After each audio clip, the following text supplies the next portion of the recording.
Hello friends, स्वागत है आपका all about computer networks channel में। फ्रेंड्स, आज की इस वीडियो में हम अपनी pfSense फायरवॉल में वायरगार्ड वीपीएन सर्वर को कॉन्फ़िगर करना सीखेंगे। तो आइए बिना टाइम वेस्ट किए लॉगिन करते हैं हम अपनी pfSense फायरवॉल में और स्टार्ट करते हैं आज की ये ट्यूटोरियल वीडियो। और लॉगिन करने के बाद डायरेक्ट चलते हैं सिस्टम पैकेज मैनेजर पर। यहां पर आपको वायरगार्ड वीपीएन नाम से एक पैकेज मिलेगा, उसको सर्च कर लेना है अवेलेबल पैकेजेस में जाकर। ठीक है, और उसको फिर इंस्टॉल कर देना है। छोटा सा पैकेज है, ज्यादा टाइम नहीं लेता है, मैंने इंस्टॉल कर लिया है टाइम बचाने के लिए। ठीक है, ये देखिए यहां पर मैंने इंस्टॉल कर लिया है, यहां पर शो हो जाएगा। और इंस्टॉल करने के बाद हम चलते हैं इसको कॉन्फ़िगर करने के लिए। और कॉन्फ़िगर करने के लिए हमें जाना होगा वीपीएन वायरगार्ड पर। अब यहां पर हमको सबसे पहले वायरगार्ड को इनेबल करना है, अपने वायरगार्ड वीपीएन सर्वर को इनेबल करना है। उसके लिए जाना होगा सेटिंग्स पर और यहां पर आपको शो हो रहा होगा इनेबल वायरगार्ड। ठीक है, और इसको सेव कर देना है। अब इसके बाद आपको टनल क्रिएट करना है। उसके लिए जाना होगा टनल्स वाले टैब पर और यहां पर आपको ऐड टनल पर क्लिक करना है और इसको इनेबल कर लेना है। यदि इनेबल ना हो तो, वैसे बाय डिफॉल्ट इनेबल होता है। डिस्क्रिप्शन में यहां पर आपको दे देना है कुछ भी मीनिंगफुल सा, जैसे मैं वायरगार्ड ही दे देता हूं। ठीक है, और लिसन पोर्ट आप चाहो तो ये डिफॉल्ट वाला भी यूज कर सकते हो और चाहो तो चेंज भी कर सकते हो। हम इस डिफॉल्ट पोर्ट को ही यूज कर लेते हैं, कोई दिक्कत वाली बात नहीं है, ये भी सेफ है। ठीक है, 51820 ये इसका डिफॉल्ट पोर्ट है। अब आती है इंपॉर्टेंट सेटिंग। यहां पर आपको प्राइवेट की और पब्लिक की को जनरेट कराना है, जनरेट वाले बटन पर क्लिक कर। ठीक है, और ये जो कॉपी वाला बटन यहां पर शो हो रहा है, यहां पर इसको क्लिक कर कॉपी कर लेना है और किसी भी नोटपैड वगैरह में इस पब्लिक की को पेस्ट कर लेना है, क्योंकि ये हमको बाद में काम आएगी जब हम क्लाइंट कॉन्फ़िगर करेंगे वायरगार्ड के लिए, वायरगार्ड टनल को एक्सेस करने के लिए। ठीक है, तो इसको ऐसे सेव कर लीजिएगा। इसके बाद यहां पर हमको कुछ नहीं करना है और सेव टनल पर क्लिक कर देना है। ठीक है, और अप्लाई चेंजेस पर क्लिक कर देना है। इसके बाद अब हमको इंटरफेस असाइन करना है वायरगार्ड टनल के लिए। उसके लिए जाना होगा इंटरफेस असाइनमेंट्स पर और यहां पर आपको टनल शो हो रहा होगा, ये देखिए, इसको हम ऐड करेंगे। ठीक है, अब ये ऐड हो गया, इसको सेव कर लेते हैं। अब इसके बाद हमें इस इंटरफेस को इनेबल करना है और इसको आईपी देना है। तो उसके लिए हमें जाना होगा इंटरफेस OPT1 पर। ठीक है, इसको सबसे पहले इनेबल कर लीजिए और यहाँ पर डिस्क्रिप्शन में इसको मीनिंगफुल सा नाम दे दीजिए, जिससे हमें पता चले कि हमने वायरगार्ड को इंटरफेस असाइन किया हुआ है। ठीक है, IPv4 कॉन्फ़िगरेशन टाइप हम स्टैटिक रखेंगे और यहाँ पर हमें आईपी दे देना है। अच्छा, यहाँ पर आपको याद रखना है आईपी ऐसा होना चाहिए जो आपके लोकल नेटवर्क में यूज ना होता हो, ऐसा हमें आईपी रेंज यहाँ पर देनी है। जैसे मैं दे रहा हूं 192.168.10.1। ठीक है, और /24 क्योंकि क्लास C का आईपी हम यूज कर रहे हैं। ठीक है, और सेव कर दीजिए, अप्लाई करा दीजिए। अब ये आपका इंटरफेस भी इनेबल हो गया है और इसको नाम भी मिल गया है। ठीक है, इसके बाद हमें फायरवॉल रूल क्रिएट करना है। उसके लिए हमें जाना होगा फायरवॉल रूल्स पर। अब यहां पर आपको सबसे पहले जो आपने ये इंटरफेस क्रिएट किया था उस पर आपको एक रूल क्रिएट करना है। उसके लिए जाना होगा ऐड बटन पर, एक्शन रहेगा पास इंटरफेस। ठीक है, WG-VPN WireGuard VPN, address family IPv4 perfect, protocol यहां पर रहेगा any, source any, destination any. ठीक है, और डिस्क्रिप्शन में हम दे देते हैं अलाउ ऑल पोर्ट्स। ठीक है, और सेव कर देते हैं, लॉक कराने की कोई जरूरत नहीं, अप्लाई करा देते हैं। अब हमको वैन में भी, वैन साइड में भी एक रूल क्रिएट करना है। इसके लिए हमें जाना होगा वैन टैब पर और ऐड बटन पर क्लिक करेंगे। एक्शन रहेगा पास इंटरफेस वैन, address family IPv4 perfect, protocol यहां पर रहेगा UDP। ठीक है, और सोर्स एनी रहेगा, डेस्टिनेशन एनी रहेगा। डेस्टिनेशन पोर्ट हमारी यहां पर रहेगी 51 820, ठीक है। यही हमने पोर्ट उसकी रहने दी थी जो कि बाय डिफॉल्ट थी 51820, ठीक है। और यहां पर हम डिस्क्रिप्शन में दे देते हैं अलाउ वायरगार्ड कम्युनिकेशन और सेव कर देते हैं, ठीक है। अप्लाई करा देते हैं। अब हमारा रूल भी दोनों क्रिएट हो गए हैं हमारे, और अब हम यहां पर पीयर क्रिएट करेंगे, पीयर कॉन्फ़िगर करेंगे। उसके लिए हमें जाना होगा वीपीएन वायरगार्ड पर, उसके बाद जाना है पीयर्स पर, ऐड पीयर, ठीक है। यहां पर सबसे पहले हमें पीयर को इनेबल कर देना है, अगर इनेबल ना हो तो उसके बाद टनल सेलेक्ट करना है, ठीक है। डिस्क्रिप्शन में जो भी हमें पीसी कनेक्ट करना है, जैसे मुझे विंडोज 10 वाला पीसी कनेक्ट करना है तो यहां पर मैं दे देता हूं विंडोज 10, ठीक है। इसके बाद हमको यहां पर याद से पब्लिक की वो डालनी है जो क्लाइंट साइट पर जनरेट होगी जब हम वायरगार्ड का क्लाइंट सॉफ्टवेयर वहां पर इंस्टॉल करेंगे, ठीक है। तो हम चलते हैं क्लाइंट मशीन पर, और क्लाइंट मशीन पर हमको इस वेबसाइट से अपने ऑपरेटिंग सिस्टम के अनुसार सॉफ्टवेयर डाउनलोड कर लेना है, वायरगार्ड क्लाइंट सॉफ्टवेयर, ठीक है। जैसे मैं विंडोज के लिए यूज कर रहा हूं तो ये वाला हम सॉफ्टवेयर डाउनलोड करेंगे, ठीक है, जो मैं कर चुका हूं और इंस्टॉल भी कर चुका हूं। तो इंस्टॉल कर डाउनलोड कर आपको इंस्टॉल कर लेना है। मैं इस वेबसाइट का लिंक डिस्क्रिप्शन में भी आपको कॉपी पेस्ट कर दे दूंगा, जिससे आपको आसानी रहे, आपको ढूंढने नहीं पड़े ये वेबसाइट।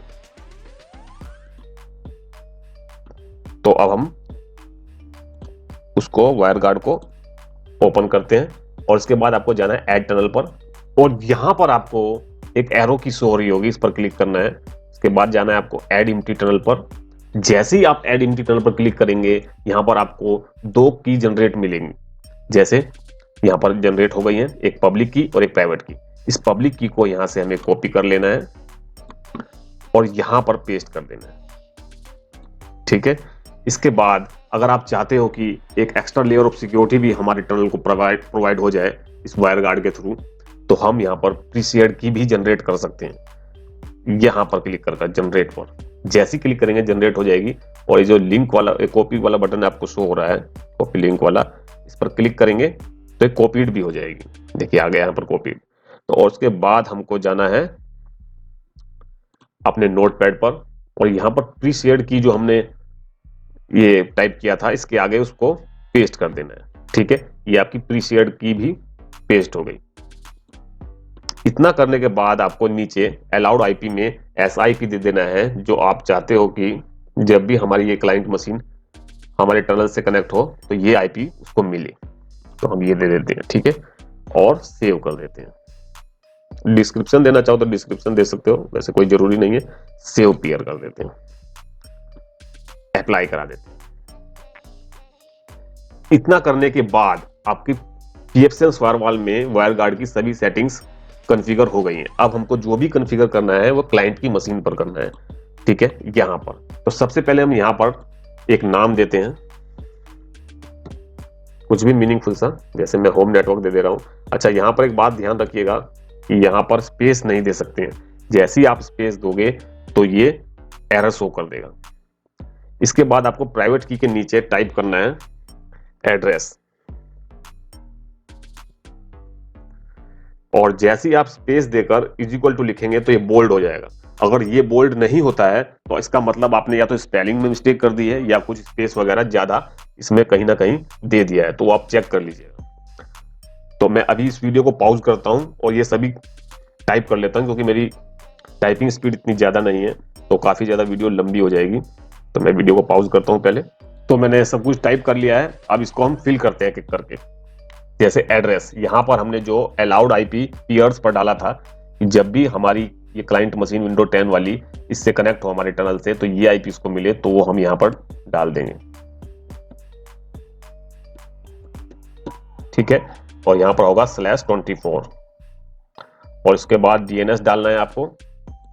तो डीएनएस हम क्लाउडफ्लेयर का यूज कर लेते हैं 1.1.1.1 1.0.0.1, ठीक है।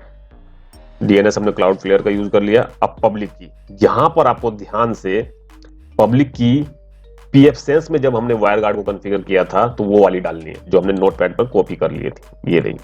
ठीक है, इसको हमें कॉपी कर लेना है और यहां पर डाल देना है पब्लिक की में, पेस्ट। ठीक है, इसके बाद प्री शेयर्ड की आपको याद हो तो अभी हमने कॉपी की थी, ये डालनी है।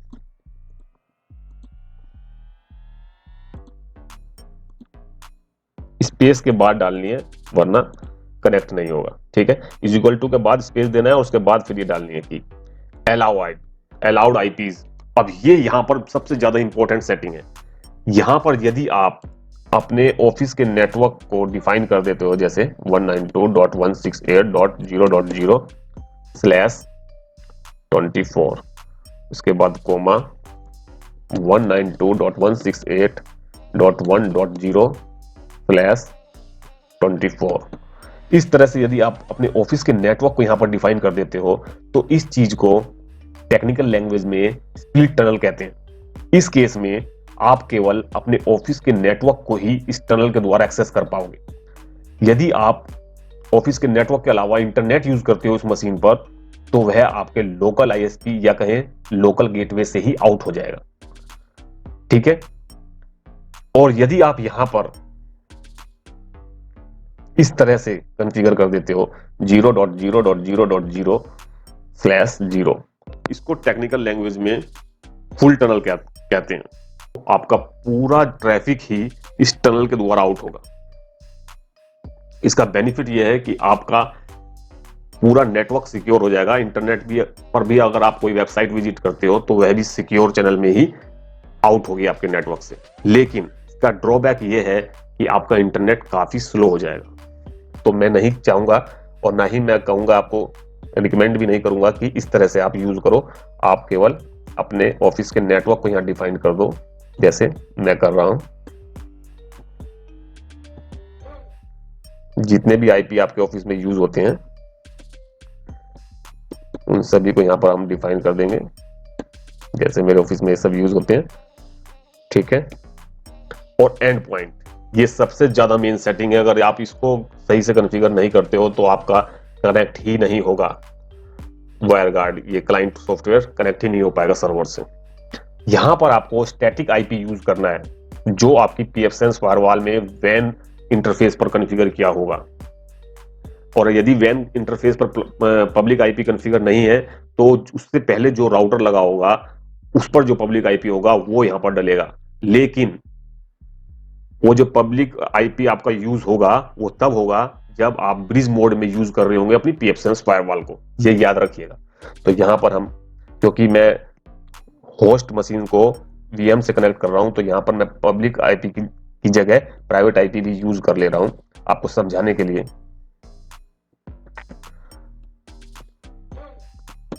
यहां पर आपको पोर्ट देनी है, जो हमने पोर्ट कॉन्फ़िगर की थी बाय डिफॉल्ट वाली हमने कॉन्फ़िगर रहने दी थी, तो वो थी हमारी 51820। अब आप जैसे ही सेव करेंगे तो ये कनेक्ट होगा। एक्टिवेट करने के बाद जैसे हम एक्टिवेट करते हैं तो ये कनेक्ट हो जाएगा। देखिए ये कनेक्ट हो गया। ठीक है, इस टाइम पर हम अपनी होस्ट मशीन से वीएम वाली मशीन को कम्युनिकेट करा पाएंगे जैसे 192.168.1.1। ये देखिए, ये मेरी जो फायरवॉल है pfSense वाली, ये वीएम पर हमने कॉन्फ़िगर की हुई है और मैं इसको होस्ट मशीन से एक्सेस कर पा रहा हूं पूरा। आइए एक बार चेक भी कर लेते हैं एक्सेसिबल है कि नहीं।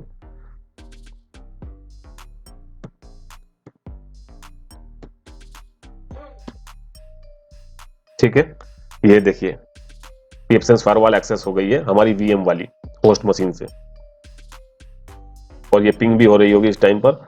अच्छा, हम चेक करते हैं स्टेटस, हैंडशेक वगैरह हुआ है कि नहीं। वायरगार्ड में जाएंगे, स्टेटस में जाएंगे, के बाद इस एरो की पर क्लिक करेंगे। ये देखिए, तो ये हम फुली कॉन्फ़िगर कर चुके हैं वायरगार्ड को अपनी pfSense फायरवॉल में। तो आज की इस वीडियो में इतना ही फ्रेंड्स। यदि आपको मेरी वीडियोस पसंद आ रही हैं तो मेरी वीडियोस को लाइक कीजिए, शेयर कीजिए मेरी वीडियोस को, जिससे मुझे मोटिवेशन मिले और मैं आपके लिए इसी प्रकार की यूनिक फायरवॉल से रिलेटेड टेक्निकल वीडियोस लाता रहूं। तो मिलते हैं नेक्स्ट वीडियो में, तब तक के लिए टेक केयर, बाय।